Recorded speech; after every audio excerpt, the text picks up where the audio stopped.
हमारे इस क्षेत्र के बहुत ही लोकप्रिय नेता रहे। जीवन भर यहाँ के लोगों के बीच में रह कर के उनकी सेवा की, सुख दुख में रह कर के उन्होंने राजनीति में भी आईडी नीचे करो टीवी लाइन की। हाँ, वो कांग्रेस पार्टी में भी रहे, बाद में लगातार समाजवादी पार्टी के साथ, और हमारे दो परिवार के हैं। ये पूरा परिवार हमारा परिवार ही है। दुख है इस बात का कि वो आज हमारे बीच नहीं है, लेकिन बहुत कुछ अपना छोड़ के गए हैं। हमें उम्मीद है कि परिवार के लोग उस सब चीज़ों को जोड़ के, और जो उन्हें राजनीति में, समाज में स्थान दिया, उस स्थान को और आगे लेकर के जाएंगे। मैं परिवार से मिला हूँ, परिवार के सदस्यों से मिला।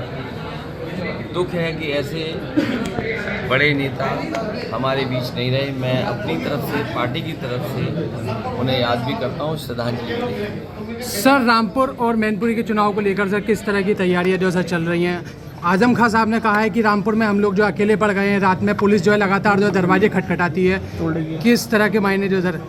भाजपा अब जनता से वोट नहीं मांग रही। ये भाजपा का नया तरीका है चुनाव लड़ने का, जहां वो जनता से वोट कम, अधिकारियों के माध्यम से ज़्यादा चुनाव लड़ रहे हैं। और आप तो पड़ोस के लोग हैं। कुछ दिन पहले लोकसभा का चुनाव हुआ था, आपने खुद देखा था, जो लोग वोट डालना चाहते थे, वोट डालने जाना चाहते थे, उन्हें किस तरीके से प्रशासन ने और खासकर पुलिस ने दबाव बनाया, रास्ते रोके, लाठी चलाई, या जो भी डरा धमका सकते थे वो किया, और वोट नहीं डालने दिया। ये भारतीय जनता पार्टी का नया चुनाव लड़ने का तरीका है, नया चुनाव लड़ने की रणनीति है।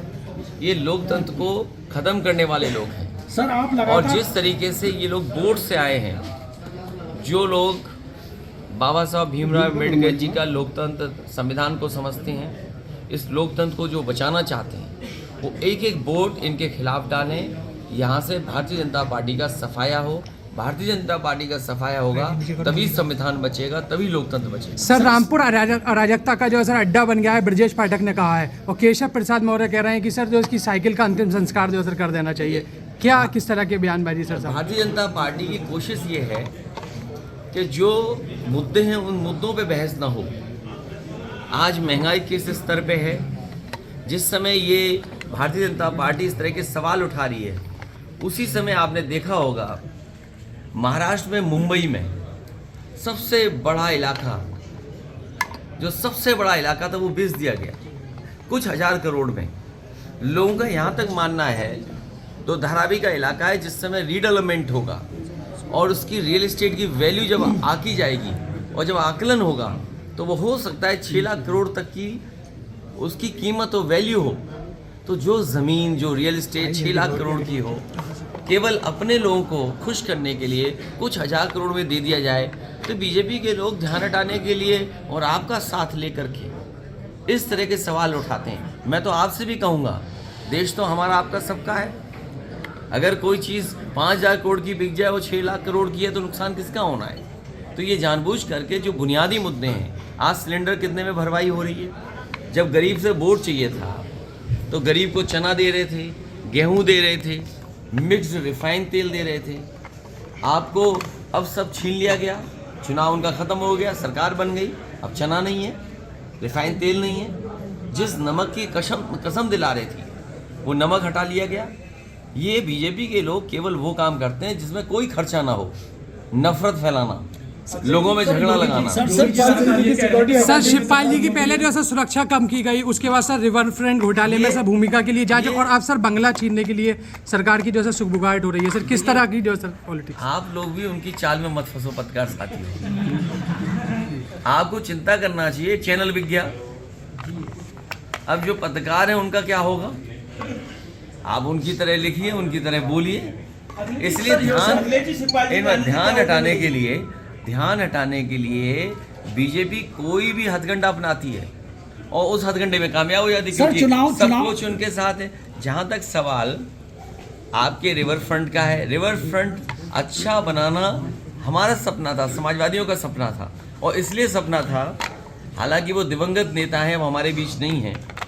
मुझे याद है जिस समय लालजी टंडन जी वहाँ के मंत्री थे, लखनऊ से जीतते थे, उन्होंने क्या कहा कि हम गोमती का पानी इतना साफ कर देंगे कि वो पीने लायक हो जाएगा।